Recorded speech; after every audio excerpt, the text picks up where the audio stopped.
Welcome to the Whitetail Legacy Podcast. Tomorrow is opening day. This morning, didn't have a great hunt. Deer didn't move like usual.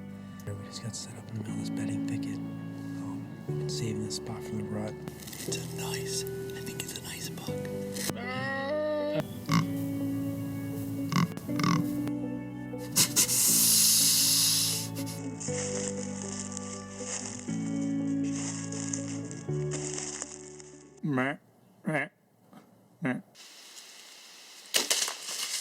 Boom! Hits a 170. That was money. I think he's down right over there, maybe 10 yards.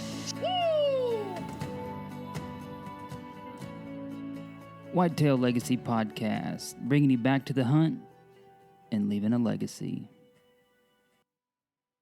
Baller rut. You're listening to The Legacy on a Wednesday. I'm opening up the second podcast in a row, so you better write that down on the calendar. The reason for that is because I'm in Tennessee here. We'll get into that a little bit later, but what's up, Brad? Nothing, man. Nothing? Yeah. I know. Come all the way down here and seen you, and we're going to podcast here, so Yeah. pretty pumped surprise. about that. Surprise. Yeah. We're going to get into the people that make this possible, and then we're going to get right into your story, man. So, starting off with the title sponsor, Veteran Innovative Products. You're shooting the Veteran. I am this year, yeah. How's that working out for you so far? It's great, yeah. Screwed it on, shot, like Matt said, 60 yards. It went pretty good. Talked to him a couple times about different stuff, what to do, make it work, dial in a little bit better, and ready to rock. There you go. Yep, field point accurate right out of the box. So can't complain about that there. This week's VIP veteran broadhead shout out is Barry Gentry. He was in the U.S. Marine Corps from 1993 to 1999, and he was a corporal when he retired. So Barry, we appreciate you for your service. Everybody here from Whitetail Legacy, the VIP family, and Matt and Cindy. Getting into ECW calls. As we said here last week, I believe, that Jeff has bought his new storefront. On the grand opening, we're going to be there, hopefully podcasting with him, checking it out, and then when he gets all settled in there, we're going to do a video for him and really showcase what these calls are about. I know we said all this stuff last year, but we needed to update our video gear, and we got that done here in this past winter. So we're ready to really start cranking out some videos and start coming up on our word here. Get into Ingram. Ingram's first week full time.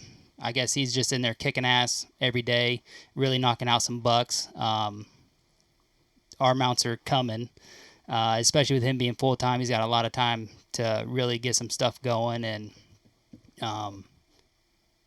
show what he can do. We're going to be up there with him. We got 2 videos for him that we're going to try to do. I'm super jacked about them. I know Cody just straight up called me one night and was like, hey, man, what do you think about this idea, this and this and this? And we just got to run it by Chris. And Cody kind of ran a couple by him. And, Chris sounds like he's all in. So hopefully here in the short future, we'll be putting that out for Chris.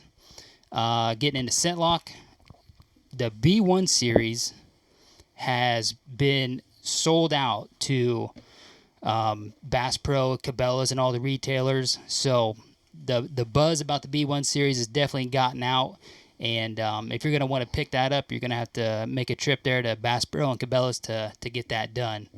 So that's everybody. Usually Cody asks me, is that everybody? So luckily I'm here. I got the notes down, and we're ready to rock. All right, man. I'm in Tennessee, like I said. There's no Cody. Cody's at home doing Cody things, I guess. So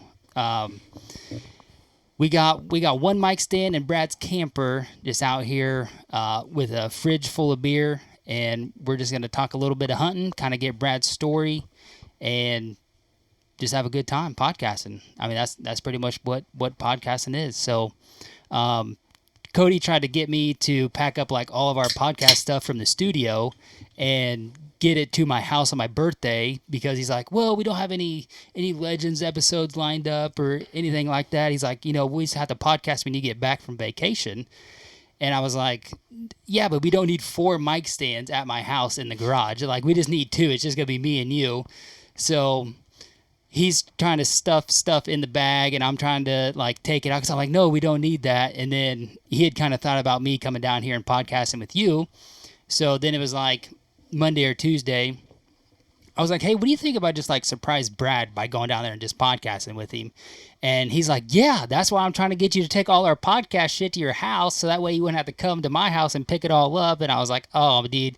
But when you don't know, you just don't know. So that was kind of cool that, both Cody and I had the idea to come down here, me to come down here and podcast with you.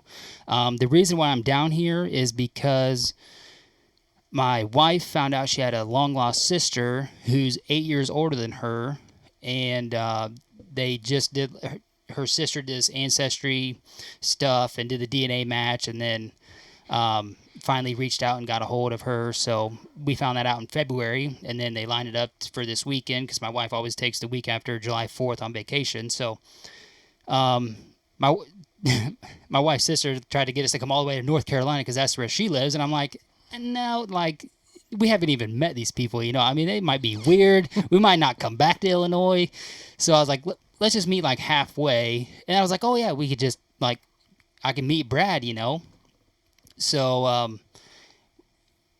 think we shorted them 45 minutes for the halfway mark, but it just kind of worked out a little better. They went home today, and then I was like, how about we just stay the extra night? We'll just kind of hang out in Brad's area, and then you opened your house up to us without even meeting us, so I definitely appreciate that. And this was our first time meeting on Thursday. Yeah, whatever day. Yeah, sat in our cars and looked at each other. Yeah, Thursday it rained, and we're trying to get to the water park, and it was just raining, so they closed it down. But I appreciate you opening up your house, and I've talked to you a lot. And, got to know you, you're not like a weird dude or anything. Right, creepy. You ended up in the basement. I'm pretty sure I've talked to you more than my wife's talked to her sister since February. Yeah. I guarantee it. Not many people talk more than that. No, with the group and everything. And I guess I reached out to y'all initially. Yeah. Or you initially. Yeah, so I was just going to get into that. You're our top fan on Facebook. Shout out to top that. fan. Definitely appreciate that. I think I was the first one, actually. No, it was the second, because I remember I was upset because I was not the top. Right, I was talking about being the top fan. Yep. And then, we always tell everybody, this is anybody can come on this podcast. If you shoot, if you like hunting, you can come on here and fill out a whole show, and just hit us up, and we got a lot of stuff in the works, but we'll definitely try to make room for you and get you on. And so how do you think it's going to be listening to yourself on the podcast? It's going to be weird. It's weird being on this side because we were just kind of talking about it. Normally I'm listening in my truck on the way to work or mowing the lawn or something, and it's going to be weird to see the before, behind scenes, after scenes kind of deal. Yeah. And then without hearing Cody's sweet little voice on here. Or him, like, just saying stuff that doesn't even make sense. No. OG. O-tree, real tree? Yeah. Oh, yeah. I love bagging on Cody when he's not here. He's going to listen to this and be like, all right, all right, I got you. Oh, yeah, I'm going to get a dirty message. Right? So how did we get here to this point? Kind of, go through your story of discovering us and me ending up at your house to podcast. I guess it starts with a mutual friend through another field staff I was on. He was talking about the veteran over and over and over again, and he'd shot 2 bucks and a turkey, I believe, with it. Same head, and I was like, okay, this is kind of where I was in the market for a broadhead. So I Googled it, obviously that's what you do. You go to the website and then you Google it, and then all of a sudden it was Whitetail Legacy Podcast. And I was like, oh no, I'm not listening to a podcast. That is not me. I'm not the podcast kind of guy. But, Matt was on there and VIP was on there, and I listened to, it was like 31 and 33 or 30 and 33 were the episodes. 25 and 33. Yeah, there you go. All right. I know it's definitely 25. That was the first, right? The VIP one? Yep. Yeah. So I listened to that, and then I listened to Matt's story. I know 33, for whatever reason, I got that stuck in my head. Mm-hmm. Was Matt. To his elk story. About his elk story, yeah. Yep. And Very cool. So that was where it started, and listening to you and Cody talk, doing your thing, your podcast thing. I decided, okay, maybe podcasts aren't as weird or as nerdy as I thought they were. Everyone does the Joe Rogan thing and the whatever, because they're just so raw and they're so whatever. But I was never a guy who was going to sit down and listen to something like that. And so I started listening to cherry picking episodes. It's kind of where I started. Listening to stuff I thought was going to pertain to me based off of who was on and what they were talking about. And I was 3 or 4 or 5 episodes in, and the story of Mr. Freeze really is what killed me. Was I wanted to know more, and I didn't want to know from the beginning or the middle, which is where I was at when I started. I wanted to move all the way back, so I started at episode 1, and it was it was rough, dude. The first couple 3, just you and Cody talking smack to each other. It was hammered on Keystone. Yeah, just going at it, dude. Whenever anybody says, "Oh yeah, I just started at the beginning," I'm like, "Why are you even here anymore? Like you should not be here. Yeah, you should not be talking to us after you listen to the first few." But just like anything, man, you got to start somewhere and just grow. And I think we've at least got a decent flow.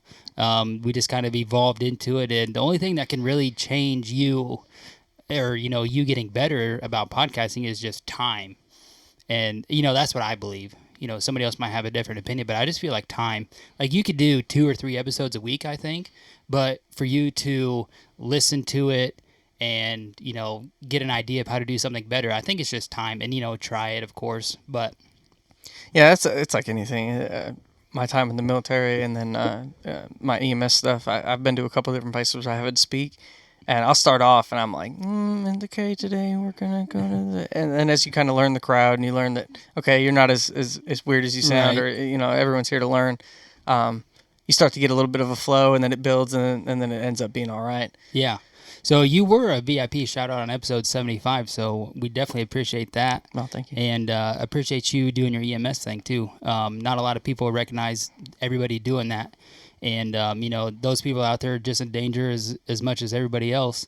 And I just heard the other day that they're giving firefighters, sidearms on EMS calls and stuff. Yeah, there's a lot of, I don't want to say a lot. There's a couple different states that are definitely considering it, and a couple states that have already signed legislature to allow them to carry between fire, EMS. It's sometimes, especially in the luckily where I work, we have a firefighter response with every call we have, and then our the military police. I work on Fort Campbell for the EMS service there. The military police are always ready to show up and help us out, but sometimes you get out in these rural counties and stuff like that, you got your next closest help is 20, 30 minutes away, and that's where those guys need it a lot more than we do. So do you just respond to calls on Fort Campbell, or do you go outside the fort? Yeah, I'd say 98% of our call responses on Fort Campbell. We have what's called mutual aid agreements with the surrounding counties. So if they need help and they're taxed out, they call us and we come and help. And same for us. We call them sometimes and have them come on the post and take care of some of the stuff if we're all taxed out.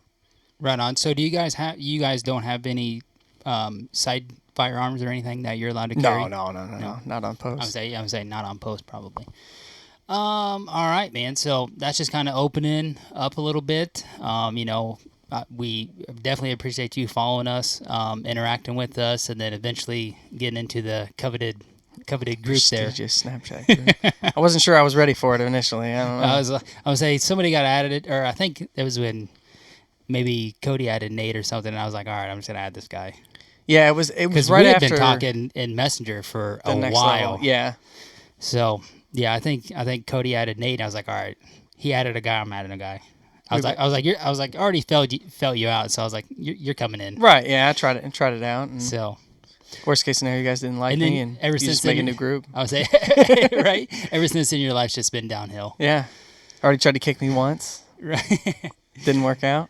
So, with you being in the group, we kind of got to follow your turkey season. It was pretty rough. It was But rough. I don't think you're the only person that had a rough turkey season. So I'd like you to kind of go over that. And we were just inside talking, and I already know what you would change about it. But just kind of go over that, and then maybe something that you would have done different to be successful. Yeah, it really started shooting early February, I guess, in the backyard with a buddy of mine, Tyler. He had never turkey hunted before, so we decided we were going to do it together. We're going to do it with bows. We're going to raw. We're going to See, there you go already. You're already better than me because I don't have the balls to go out there with a bow yet. Right. Yeah. And honestly, I've been turkey hunting. I am 28 years old. I've been turkey hunting since I was 12, and I've never shot a turkey. I've shot at a couple, but I've never laid one down. With a bow every time? No, with a shotgun. Oh. This was my first year with a bow, but you know, I don't want to say there's that pressure from everybody on social media, but I really love bow hunting. I do love bow hunting. I hate gun hunting. Not that I hate it, but I'd much rather be out there with a bow than with any kind of gun. But I decided this year it was going to happen. I was going to do it. It started out all on public. That's back to mostly all I have here to hunt is public. I later in the turkey season acquired a small piece of private that I could get on. But halfway through the season, me and Tyler, our schedules just kind of stopped matching up. I started kind of going on my own a little bit more. And he was a soldier with us at EMS and on Fort Campbell. So we worked the same shift. So it worked out for a while. He got out, and that's where our schedules kind of got mixed up. My brother came home. He's stationed in Germany right now in the Army. He came home. We started hunting together hard because he only had a couple weeks to go ahead and get it done. And that was when we really started hunting that private piece. We only hit public three more times, and that was late April into early May. I had a couple encounters. I had a great encounter with my daughter just before my brother got there, so mid-April. I remember that, and I remember how jacked up you were, that Delaney got to see a turkey, It was she called it in. If we're being completely honest, you had the HS strut, the cookie cutter. Yep. So I called him in with the diaphragm call. I had him at 50 yards, but he was just on the other side of the property line. I was hunting the fence edge. It was just kind of one of those. He had to come through the break in the fence. He came up, and there was two toms, I guess you'd call them. They weren't huge. They weren't dragging the ground paintbrushes, but they were bigger than Jake's. And they came in, and they finally they made their way back over the right side of the property line, and it was about 45 yards, and I'm thinking, with a bow, it's a turkey, small vitals, should I take the shot? And they kind of meandered on off, and I thought, wow, that was my opportunity. I should have taken it. And she was asking the whole time, we were sitting in a blind. She was sitting next to me in a chair. When they first started coming in, I had her drop down to the floor of the blind, or, on the ground, because I knew it was going to be, she was freaking out. She's got that blonde hair, so it just sticks out like a sore thumb. Right. So I had her drop down on the floor, and the whole time she's talking to me, Daddy, can I see? She'd pick her head up and look, and she'd drop back down because I don't want to say she was scared, but just that excitement. As soon as she saw it, she dropped back down. Yeah. And she said, can I call? And we'd been working, we went to NWTF, and actually, shameless plug here to Harvest Time Outdoors. Mike got us in with the HS strut. He said he was showing his kid the cookie cutter, and it was definitely something. I was looking for a push button kind of box call, and he said, come over here and check this out. He walked over with us, and we checked it out. She tried it. She liked it. We got back to the house. We tried it 3, 4 times. Great call for kids. Like, she calls better than I do on that thing, I swear. So we went ahead and I let her start calling, and they started gobbling back. Now, I'd been calling the whole time. Not a lot. I'm not trying to overcall, but just enough. And they started calling back, and she was like, okay. I said, keep going. Well, next thing you know, they're back on that ridge again where they got to cross the property line and come back over. And they finally made it over. And at about 40 yards, they're both strutted up, and I decided, all right, it's time. I'm not gonna look at this twice. I'm not gonna let it go twice. And I cut loose and I missed. I missed hard. I don't know what happened. I don't know. It just right over the top of him. And I had practiced out to 50 yards with my bow, sitting in the blind. I mean, I'd sent y'all Snapchats and stuff of me doing different stuff. Just I'm gonna say that's key. You know, just kind of hunting or practicing the way that you're gonna hunt. Right. You know? Be sure that you're in the blind. You're sitting in that chair. You're sitting in the same chair that you're gonna hunt in. Right. So I think that's kind of the small details that people get overlooked. And you're like, oh yeah, I'm good out to 50. Well, you've been shooting that bag target for 6 years, man. Right. Change it up and kind of get into the scenario that you're going to be while you're hunting. And that's kind of what I really figured out. We were shooting off a couple logs we had for around our campfire, and I was like, wow, this is great. Like I can hit anything I want to hit. I'm doing good, and that's where I really built my confidence into okay, let's go. And then that opening morning came, and I had planned on hunting out of a blind. I planned on doing all this stuff, and it was just me raw dogging off the ground, sitting on a log because I didn't have time to open the blind. The birds were gobbling. I didn't have time. It sounds like hunting with Cody. Yeah. little change up on you. You never know what's going to happen. Right. And so I ended up, I came back one of those afternoons. I sat down in the blind and decided, this is what I'm going to do. I'm going to shoot today with all my equipment, short of getting all camoed up and everything, but turkey season, it's not like you're wearing heavy coats and stuff where you got to worry about that kind of stuff. But t-shirt and jeans, and I sat out there in my chair, and I noticed after about the second or third shot, I was hitting the back of the chair. And it's just one of those big old high back, nice camping chairs. Well, that's great while you're camping, but it's not so great when you're in a blind. Right. And this is really my first experience in a blind. I found one cheap last, I guess late summer, early fall, and took my daughter out once real quick during deer season just to let her get out there and have fun a little bit. And as it starts to get cold, it gets harder to take kids out, and you don't have no auger wagon like y'all do. We don't have it yet. It's still in the works. But so I went out and I shot, and I realized my back arm, my draw arm was hitting the back of that chair. So I had to switch it up and go to a shorter back chair, which, I'm glad it happened there and not in the woods. For sure. And I honestly want to say she was in that shorter back chair that day when they first came in, and I ended up scooting up real far. So I was kind of out of position to begin with. Anyway, can't make excuses. I missed. You missed. I missed twice. No. It happens, man. It's hunting. I know I've missed. And, like I said, you're already way ahead of me in that aspect because I have yet to go after him with a bow. Usually my plan is to kill one second season, and then fourth season, I'll go out there with my bow. But here these past few years, since I decided that, I can't even kill one in the second season. So right, y'all season's killing me. Dude, it's hard. It's hard because second season starts on Saturday, and then so you have Saturday morning, and we can only hunt till 1. I get so pissed when I see Snapchats of you be like, "This bird spotted. We're going after him. It's 5:30 at night." I'm like, dude, this is bullshit. And growing up, I grew up in New York, Western New York, and we could only hunt till noon. So this is probably the second year where I've really gone out past that noon, because we used to be, all right, noon, hang it up, go back to the house. And that's what I did here. And now I'm finding out birds move a lot in the afternoon. Yeah. They move a lot. They don't quite talk as much in my experience. You don't get that early morning, gobble off the roost and you know where they're at more than they know where you're at kind of thing. You just got to find that hot one. Yeah, and if you find a hot one. If you find that hot they're one, working. dude, it's working, and he's going to probably come right into your lap. Well, it's just like the whole time thing was a whole complete game changer when I went to Oklahoma. Dude, I was hunting turkeys till 9 o'clock at night. Yeah. 9 o'clock. I'll never do that again in my life. Yeah. 9 o'clock at night. Are you kidding me? I'm still hunting turkeys.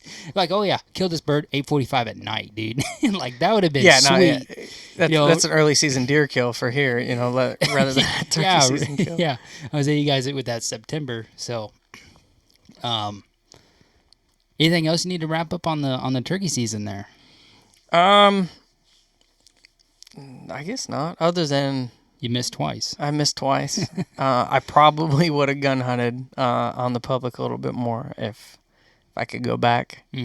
But getting that experience with my daughter was definitely yeah. key. I'm gonna say I just wrote down.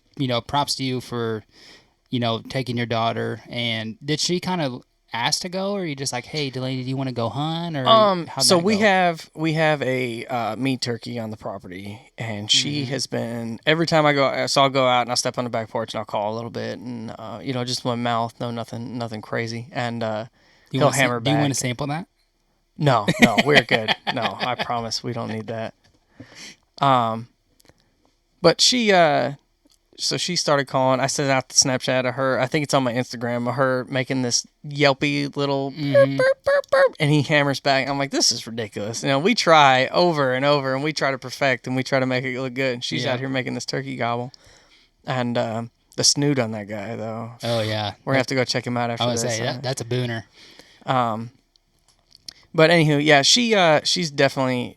She's into the outdoors, and I'd been telling her, especially with the call, if she could call good enough, we'd take her out there and we'd let her call, and I figured on that property, it's a friend of my wife's. It's suburban property. It's not like So I figured if we had the chance, if we spooked them, they'd probably come back. We'd get another look at them. It wasn't like we were going somewhere where it was going to be rough, and they were used to seeing people.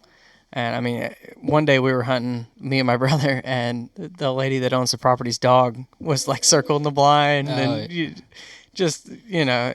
stuff like that. Just kind of, I figured we had plenty of time to take the kid out, and my daughter loves everything about being outdoors. We were talking earlier in the house about, I got a video, I think it's on social media, I'm not sure, but it's she's in this pink jacket. I shot a deer, and she was losing it. Right. And the worst thing that could ever happen to me in the world is every time I tell her, all right, baby, I'm going hunting. I'll be back in a couple hours. And I come back and there's nothing in the bed of the truck. Because she will meet me at the door. Did you get something? And I'm like, no. Why not? Where is it? Why didn't you get... And I'm like, you can't... I mean, I wish it worked that way. Yeah, but for sure. It'd be a whole lot more fun. Oh, I mean, yeah. It's still fun, but... Well, I don't know. I mean, if you got something every time, would it be fun? Or would it just be... That's a good point. Hard question of the day? Yeah, for sure. Yeah. Yeah, where you at? Cody. Yeah, shout out.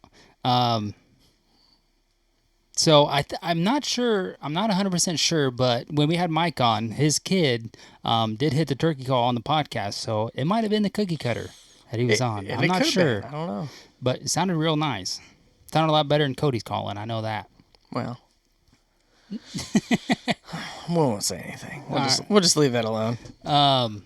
So you said earlier, you're hunting Fort Campbell.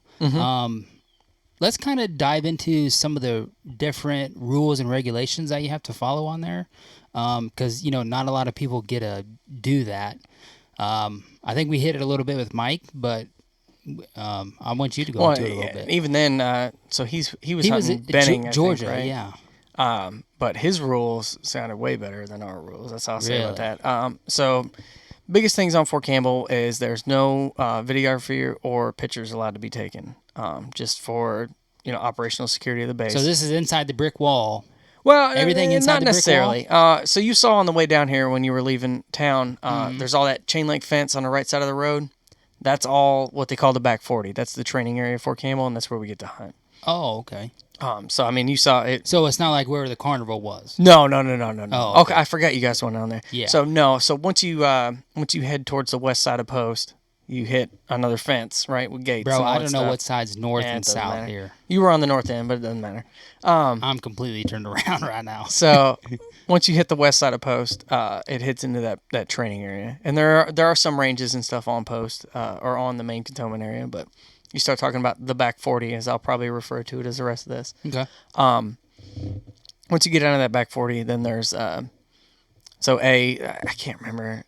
There's a couple 100 acres back there. But it's big enough, and it's awesome enough that they let us hunt it, A, and B, that it's open to everybody. All you got to do is you got to go to the installation, outdoor recreation, pay your money just like everybody else, and you're good to go. So obviously you can't take pictures, you can't take videos, right? Or you're not supposed to. Mm-hmm. Then you get into no trail cams. So it is road scouting or no scouting, or that is it.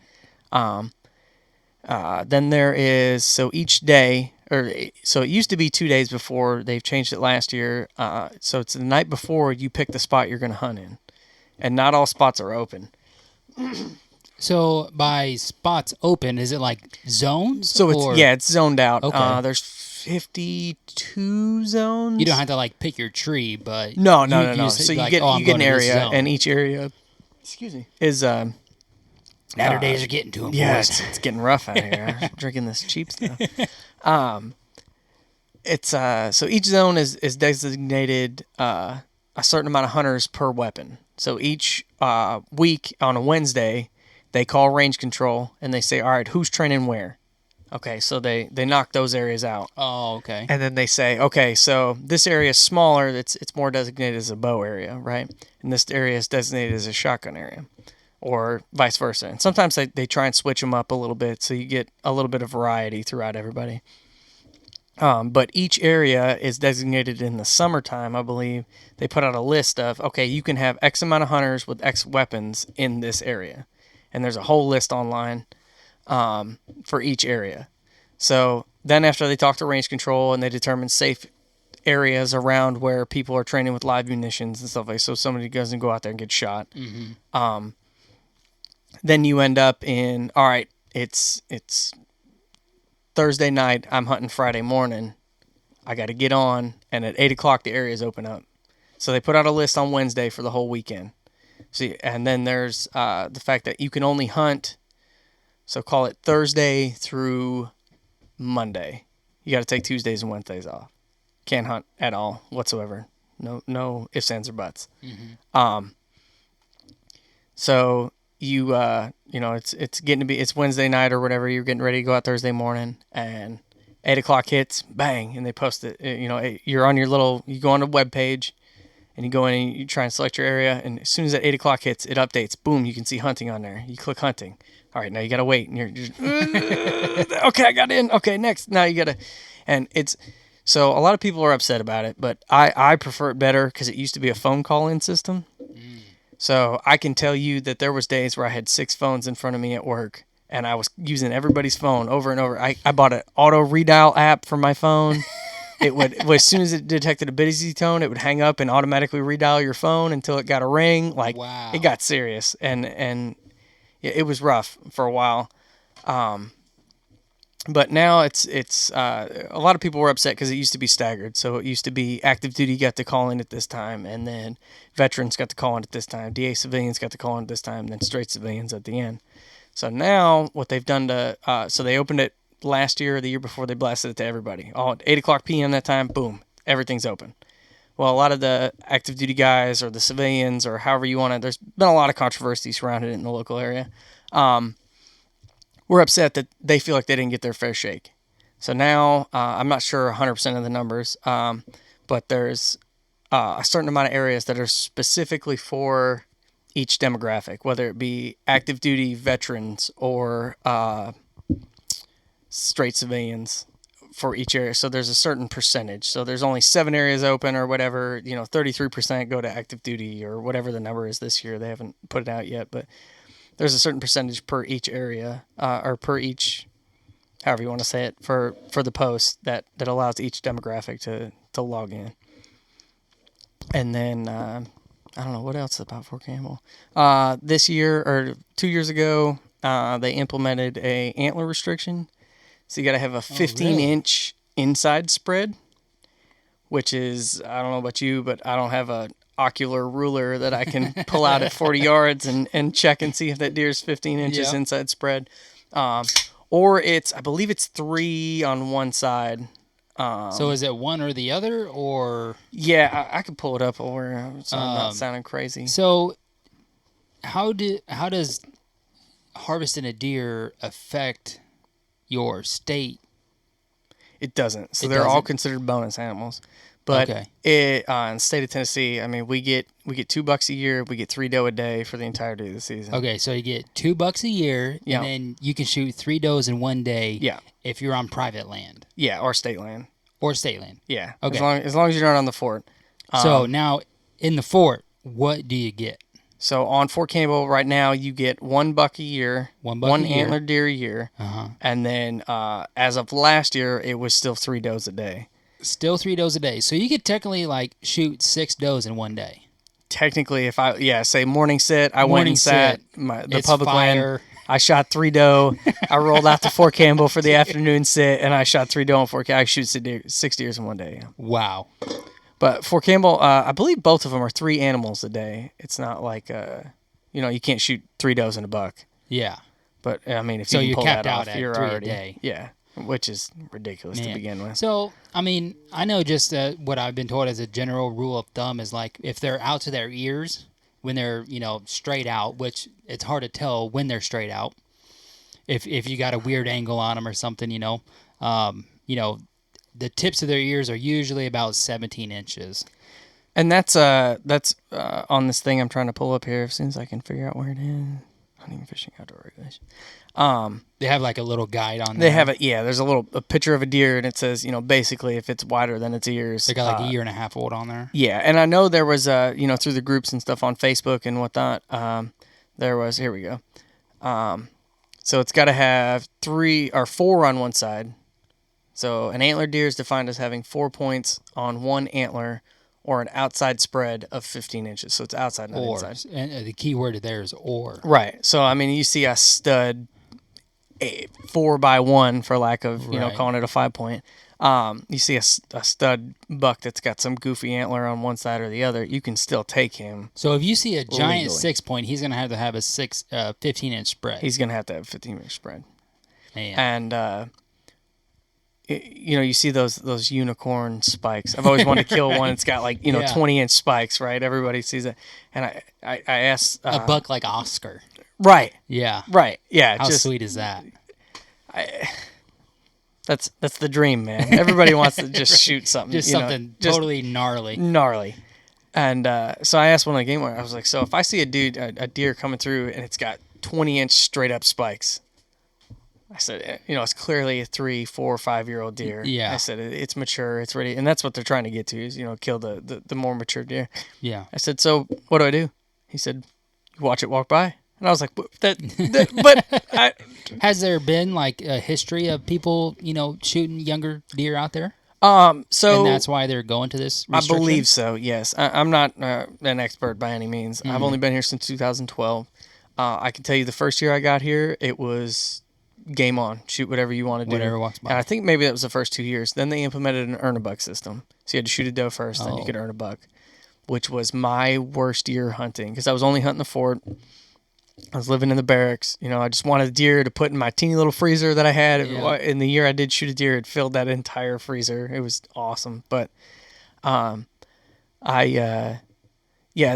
1 year, I want to say it was 14 or 15. I can't remember if my daughter was about to be born or was born. But either way, I didn't shoot a doe. I saw nothing but like 8, 10, 12 points every time I sat. Right. Until November 28th was the first time I saw a doe. And I'm not talking like I hunted, okay, I'm going to hunt this weekend or I'm going to hunt and blah, blah, blah. I hunted like all wind, all whatever, all rain, shine, everything. I was out there every day and I didn't see a doe. I saw nothing but bucks, 10, 15 yards, sitting there for 20 or 30 minutes. Just hanging out. And you're like, I could get that in the truck. I could do it. You're like, no. You're better than that. Don't be that guy. Because I'm sure, they had a couple years ago, they had a giant poaching ring up there. They found some dudes that were out there just spotlighting and dropping bucks. And they had, you can Google it. It's the deer on the wall they found was incredible. And Fort Campbell's known for, I'm sure everyone's heard of the roadkill buck, right? It was like 240 something. They hit that with a car last year because of the way they've been about their antler stuff and their whatever. That's what we're getting into. You got Kentucky deer. Half of it's in Tennessee, half of it's in Kentucky. So you're mixing the two bloodlines. It's incredible, the deer they Bro, pull. I could imagine you on a 240. Yeah, he was. epic. If you haven't seen it, Google it. It's the 4K. He was in Rack magazine, I believe, in 2018 last year. He was on the cover of it. Just a gorgeous buck. And actually, a friend of mine got to work that car wreck. He went down there and saw the, nice. Just that kind of stuff. Right. Well, so we kind of covered that pretty good, I think. So now I think you've got a piece of private for deer season. It's not very big, but it's not very big, but right now, it looks a little promising. It does. All right, so kind of describe what you got on cam right now, and kind of we'll just start with that. Kind of describe what you got on cam right now. Okay. So this is really my first year running a camera at all. Well, is this kind of like your first private piece? Yeah. So as a kid, we hunted a couple small private pieces, but mostly I hunted state land. Since I've been here, I've been hunting Fort Campbell or state land. Mm-hmm. But yeah, this is here at least. This is the first private I've got to step on. Okay. So I would say that was kind of the gist I was picking up. Like just you solely. Mm-hmm. Like I kind of own this little hunting area. You know what I mean? So you put out some cams. I did. I got one out right now. I got 3 more I really need to put out, but it's a 45-minute drive. I got 2 kids, and I've been in school, and Yeah, there's school a lot has going been on. killing you. I know that. So what'd you get on cam? So, depending on who we talk to or who's saying what, I got 2 decent looking bucks, and then a couple smaller up and comer kind of guys. So I think you have 3 different shooters on there. I don't know. I want to say it's 2. I want to say it's 2. At least I don't 2. want to be crazy. You got at least 2. Just with the part of this year that we're in right now, Yeah. A lot of people get cams out and they want the velvet picks. And, Cody and I just put our first cam out on June 30th. Right. And it's on Booner Motel, so we kind of know the bucks that are there. With you not having previous years of history I don't on know this anything. piece, you don't know what bucks are there, what they're going to look like, but, even anybody else, even anybody that's hunted the same place for 8 years, you can still get a buck in velvet and, while he's still developing and not have an idea what deer that is. Unless he's got like a split brow or, he's starting to throw a drop, and last year he had this huge drop tine buck running around. You just don't know. And I think that's kind of half the reason that we don't put cams out is because we don't want to get into the guessing game of this buck's here, well, and then it's not that buck, and that's just kind of why, at least I kind of shy away from waiting until they're more developed, where we're getting to in the year. I've seen some pictures of the Snap group. I mean, we're getting there. Yeah. Some of the guys got some stud bucks. I mean, they're almost damn near full grown, I feel like, on a couple of them. So I just feel like, definitely end of the month, but, from now in the next 2 weeks, definitely 3 weeks, but definitely the next 2 weeks, we'll have all of our cams out, because I feel like you'll be able to at least identify a buck to what he's going to be, or past years, this buck made it. So, I know last year in the rut, he was 3.5, this year he's going to be 4.5. So kind of keep an eye on him, or, whatever kind of management plan you got going, but you at least can identify the buck that you know now. So it's been tricky with your picks, yeah, man. that's what I was gonna say. Dude, they've been some hard ones. 2/3 deer. Yeah, I that don't know. one's a shooter. The one's all day. He's day. definitely there. And then that one with the split brow. Yeah, he's definitely. I don't want to say I have a hit list, but he is definitely on it if there was one. For sure. I don't make a list and prioritize this deer. That's I just group them all into shooters. Right. You're in the shooter group. And that's what we were kind of talking about inside. My biggest deer is I don't even think it's 100 inches. If he wouldn't broke off, he'd have been pretty decent. Yeah. And at this point, I've been a it's brown, it's down kind of guy my entire life. And then I started listening to these podcast guys, and they're bringing on all these guys that are talking about management and letting them grow and doing this and doing that to better your herd. And I've always been of the persuasion that on public land, if you don't kill that deer that walks out in front of you, the guy 60 yards next to you, because he's sitting there, he's going to shoot him. And that's kind of the way we grew up. We were the meat eater, meat hunter kind of guys. And now that I got a private piece that hopefully I can continue to hunt through the next few years, I would like to let some of those smaller guys go if they come out first and try and hunt those bigger deer. But I'm not going to say if that one with the split brow comes out and, it's only he's somewhere between 2.5 and 3. If he walks out, I'm going to drop him or I'm going to try really hard. Do you have any idea about the hunting pressure in the area?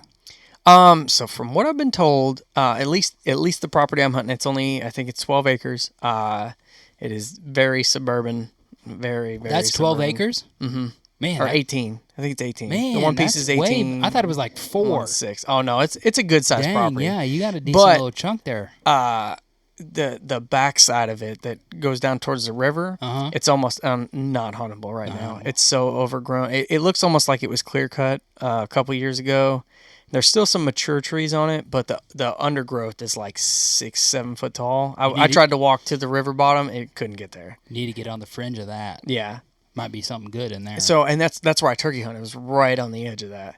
But the problem is where the house sits is right on where both houses on the property sit are right on the edge of that. Do you guys have so you'd be able to gun hunt that if you wanted to, right? So the laws are the water's real muddy there, and I'm gonna go with no, just for the fact of I don't want to try and play that legal game. I'm just gonna bow hunt it. I would say because we have the 300 rule law right in Illinois. 100 bow, 300 gun. I didn't know if how it was set up, or you guys might not even have a law like that. So we, from what I understand, obviously this is my first year on private, so I'm trying to feel it all out. Right. Have to go through the rule book again. Right. Again, the waters are very muddy. It comes a lot down to like city and county ordinances and stuff like that. Okay. And because it is still a city zoned property, it depends on which group you're in, which gun rights activist you're talking to, whether you can fire a gun in the county or in the city or not. Mm-hmm. I just try to err on the side of caution. I don't want anybody coming up and inspecting, and nobody wants to be in that problem. I would say if you don't want to do the work, I'm sure we got a listener in the area that hopefully if somebody can tell me what's going on. No, they'd gladly take down the address and be able to figure it out for you. Oh, yeah. No, I definitely, Head on up and hit you up. Yeah, I'll drop you off up there. You can talk to her about it. So you've been going from public to private this year. Mm-hmm. What are you doing on the private land right now to get some pictures? Kind of get your mojo, get your blood flowing, getting ready for deer season. So this year, this is the first time I've ever run any kind of like mineral site or anything. Mm-hmm. But I am running the Next Level Deer supplements mineral. We're getting some stuff worked out. We're trying to get it pushed down a little bit more. Maybe we can try and get some feed down in this area. But right now it's kind of rough. In some stores. Well, I'm working on it. I promise. I'm trying. I'm trying to see what I can get. I think it's raining. It is sprinkling. Yeah. But anywho, so I am running the minerals from Next Level. They're hitting it real good and hard. Mm-hmm. And then I've been obviously talking with Nate and Scott and, trying to figure out what I'm doing wrong, what I'm doing right, if I'm doing anything right. But all the pictures I'm getting, they are nose down in it for the most part, or they are running from the cars coming up down the road. Those are the only two pictures I get. It's hard to tell. You had some turkeys on there. Oh, I don't even want to talk and you about. said that this was the piece that you hunted. Turkey hunted, yeah. What's going on there, man? I got a set of trail cam pictures. You could probably see 30 turkeys, easy. Just litter. Easy, just the whole hillside. And I mean it, and kind of just out of the right side of the frame of the trail cam is where I sat a ground blind at one point. Me and my brother sat there, and we had birds calling. Right at the corner where the trail cam is? Oh, yeah. Oh, just, dude. I mean, like, I could show you. They'd have been 8 yards from you. Oh, yeah, it's terrible. Terrible. Oh, it makes me want to cry. Oh, I thought that was pretty funny, but I love trail cam pictures of turkeys because usually I don't have any trail cams out during turkey season. Some people do it to scout, and I think any trail cam picture with a turkey in it is pretty epic. And then I don't know how low you have to run a trail cam to get like a solid turkey pick on it. I don't know. Apparently, what I got is perfect because I'm getting all the antler I can get, and I'm getting all the turkeys and coons and stuff, and I got it just spaced out just enough. I'm gonna say I think I've got a picture on my Android phone. Shout out Android. I think I've got 27 turkeys in there, and I've got two strutters that are strutting in December. It's like December 16th or Right. 13th. I'm like, what the hell's going on and here? And until I got this turkey that lives in the yard, I had no idea they strutted past, May. Yeah. They don't do that. You don't hardly see And them. then this dude hardly never comes out of strut because as soon as he sees a person, he's hard puffed up. You're like, what are you doing, man? So you got the next level down. Hopefully you can keep this piece and, build some history with these bucks. That's one thing Cody and I love doing is being able to identify a buck, and trail cams can be deceiving because we had a buck on trail cam and we found dead on the lease. That was M14, right? Or a different one? We found that deer. Okay. M14 was about the same size that we thought he was. Okay. But this other buck, I think he was a 9. Mm-hmm. And he looked not super tiny. He wasn't a shooter on cam. Mm-hmm. And then when we found him dead shed hunting, we're like, Cody's like, giant buck dead. I'm like, where? And I was literally standing right behind the tree that he was behind. And 2 more steps and I'd have found it first. And Is that the picture you got with Aiden holding the... Yeah. Okay, That one. No. And, that deer's, he's a shooter all day for us. And... we went back through and Cody was like, oh, yeah, we got pictures of this deer. And I'm like, no, we don't. Like, this is way bigger than anything we got on cam. Right. Not anything we got on cam. I mean, we had freeze on cam, but, he was only, a mainframe 8 and then all the Photoshop. And, yeah. All the inside kickers. And whatever the people on Twitter say. Yeah. Whatever. TikTok. for sure. So, trail cams can be deceiving at times. And, it's hard to pinpoint a deer when you haven't seen him alive, you know what I mean? So...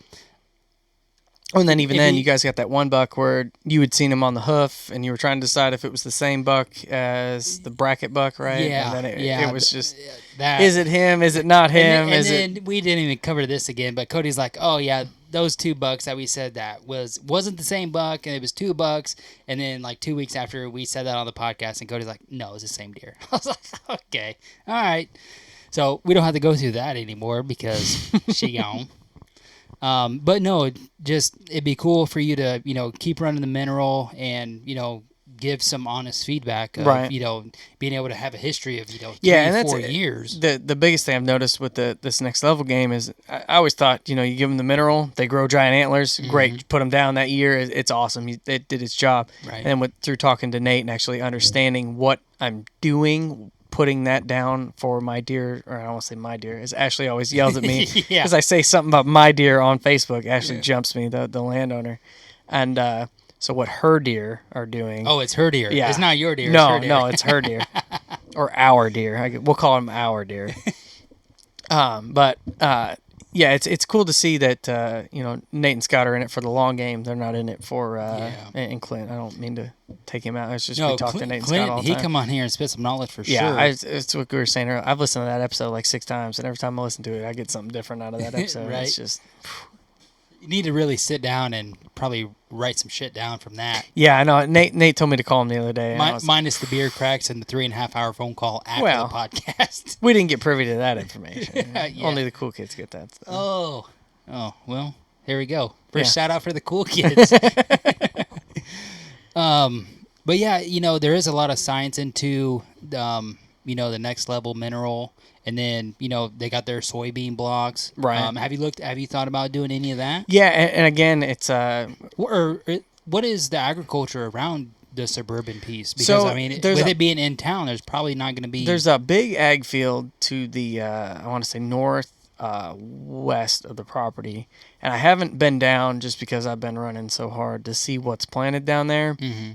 But I did notice during turkey season, at least, I got to put another cam up so I can see if my hypothesis is right. But I believe they're coming off the neighbors where I was turkey hunting, coming through down around, because they walked the edge of that field line where the property line was, at least again in April. Yeah. But for the most part, I'm seeing them either come off that way or they're coming from the other side, which is again just another neighborhood. So I'm not sure where they're coming from that way.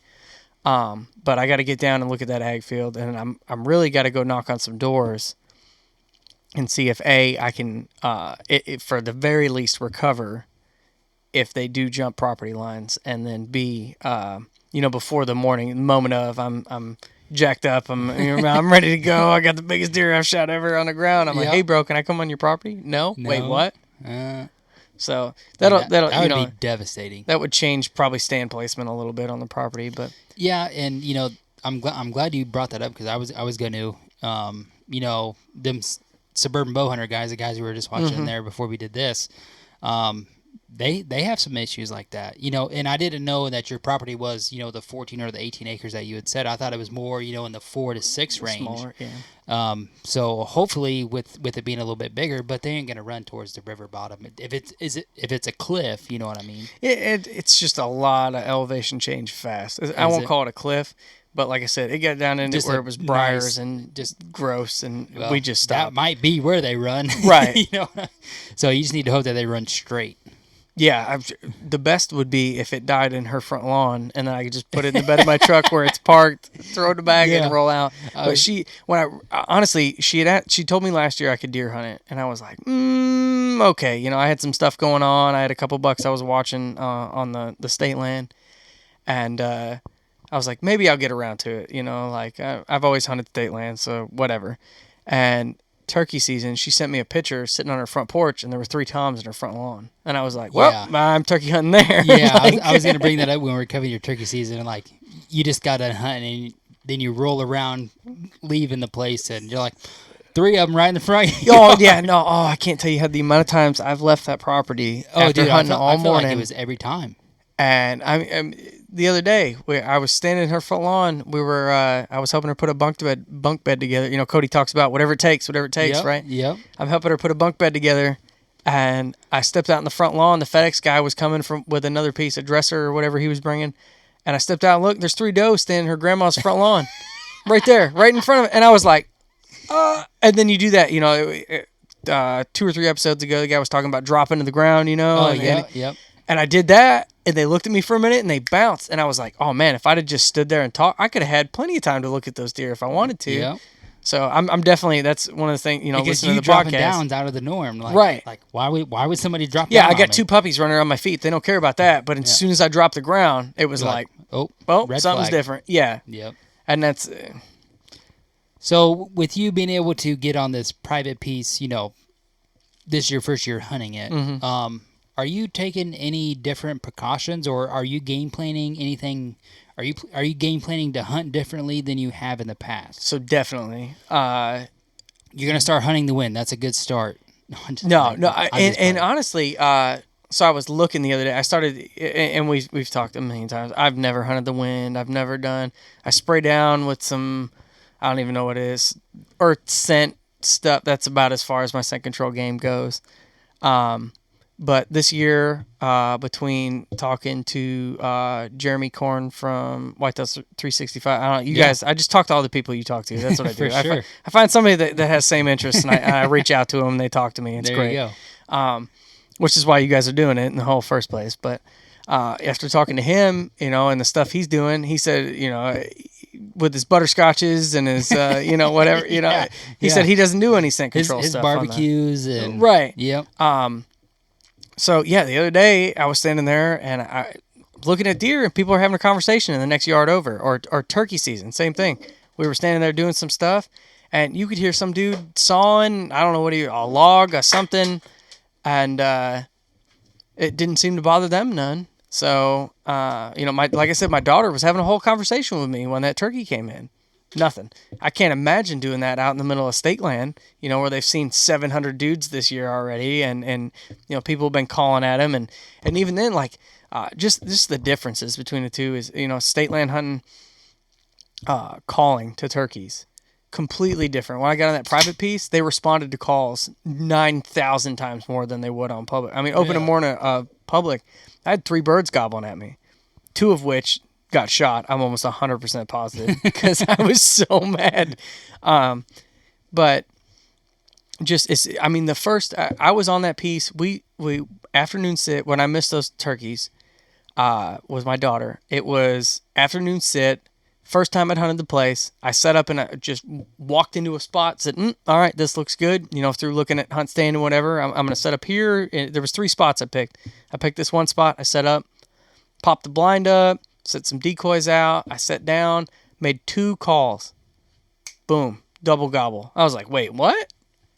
Here they come, right up the hill. I mean, very, very little calling. Whereas on public, I feel like I have to call, I don't know, twice as much compared to this suburban piece. And I don't know if it's just that piece doesn't have the hunt pressure. She said she had a boy. She said it had been, I think she said 10 or 15 years. She had a boyfriend when she was in like middle school, or not middle school, but early high school that hunted it a couple times, and that was it. And I'm like, all right, let's ground is ground. Right. So we're gonna wrap this up here, dude. Cannot appreciate you for everything you've done for us.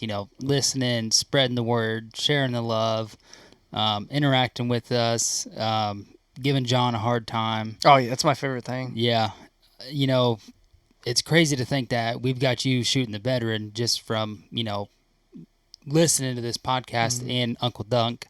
So shout out for Uncle Duckin for spreading the love where he needed to, and long way around you kind of found us. So we definitely appreciate that, and commenting and asking us questions or putting in feedback of some things you want to hear on the show. So I just come down here to get you on and just be able to tell you thanks, man. Yeah, man, it's awesome. I had a little bit of surprise. I wasn't prepared, wasn't ready. I said I was coming on. I was like, what am I going to talk about? I don't have. I was like, I've been 170, 180 inch deer on the wall, and I was like, yeah, you're just right in the break of the Legend series. Right. Yeah, I'm a legend in it on. Whatever. For sure. So, you got a little Facebook, Instagram game going on? I do a little bit. It's so they're all Collings 45 Outdoors, Collings. Most people don't have the G, so I'm special like that. And then 45 Outdoors. All 3, Twitter, Instagram, and then I got a YouTube, but there's nothing on YouTube. Like, it's just to like you guys and the other guys, videos and stuff. I'm working. I'm gonna try and start self-filming this year and doing some stuff. And I was just checking out your camera, man. I think that's gonna be dialed in for you. A little DSLR game, so a little better. Shout out to my parents for not using some stuff and handing it off to me. For sure, you'd be a step ahead of the game with that DSLR. So yeah, guys, be sure to check him out. If you're a dad and you're in the game, that's what they got on there. He's got a pretty slick archery range in his backyard. That's about a 45-degree angle plus. So after we wrap this up, I'm gonna go out there. Even if it's raining, dude, I would say I gotta get some arrows down that range. That's too nice. So just again, man, I appreciate you. That's about all I can say, man. Yeah, thanks to you and Cody for. Obviously Cody's not here, but. He's here in spirit, right? He is, and I mean, you're the one that's saying, you're learning stuff, and that's kind of why we do this. Like, we want to have a good mix of entertainment and knowledge, and sometimes it's hard to do that, but then again, sometimes it comes easy, because I know something doesn't mean that you know it, and doesn't mean that 50% of the listeners know it, or they might not know it, and. Or just something, just about kneeling down in the suburban piece. Right. You just got to blend in. The vast area of listeners is really, I guarantee 90% of the people would have kneeled down the same way. Yeah. You know what I mean? And it's the same thing. We were talking, I was walking the backside of that piece, and I had my music on. And I swear I sent you all a Snapchat today, where I found that little piece where I want to go knock on the door and ask them if I can hunt. I don't even know what it was. I was listening to some 80s rock or something. I was bebopping down this trail where I found some deer tracks, and I saw the deer, and I stopped, I knelt down, I shut the music off. The second I shut the music off, they bolted. And I was like, wait, what? Yeah, that doesn't make any sense. Like, I kneeled down, and it was like, I'm pretty sure they didn't see me, but they still spooked off. And I'm like, right. I'm like, well, okay. And then, but, and then I turned it back on. I walked like within a couple yards of a doe, bedded down. Yep. It just, I thought it was over, turned the music back on. Within a couple yards of her, I probably could have reached out and grabbed her if I tried really hard. She'd kick the shit out of me. But All right, guys, we're done here, I think. All right. All right. We're done. I'm going to say I had to reach up and get another beer, so Yeah. so we're done here. It's getting hot. We had to shut the AC off. It's getting hot. Right. It's pretty much studio tip. Oh, okay. So you're used to it. I'm not used to it. I'm saying we're trying to get the quality. Right. So, the experience as a whole. We'll just sweat out the beer and provide the quality. Right. Next week, we are going to be back with Legend of the Woods series. I believe we're going to do 3 more of them. And then, like we said last week, we're going to do, hopefully, a couple different series. And maybe, I don't know, I was talking to Cody. He didn't know if he wanted to intermix them or just do 4 weeks of one and 4 weeks of the other. So, I can't comment on that because I'm not sure. So, but we are going to do 3 more Legend of the Woods. I know one that we got lined up is a Dandy. We just got to secure a time. We were going to miss an episode with the whole holidays, so I was like, well, this would be a perfect time to come down here, give you a shout out, and, just tell you thank you for everything. So, I'm usually not the leave it off guy. So do you want to close it out or do you want me to close it out? Oh, no. I couldn't take that from you. You get so few of them. It would be almost wrong. All right. Everybody, get out there and get your bucks located.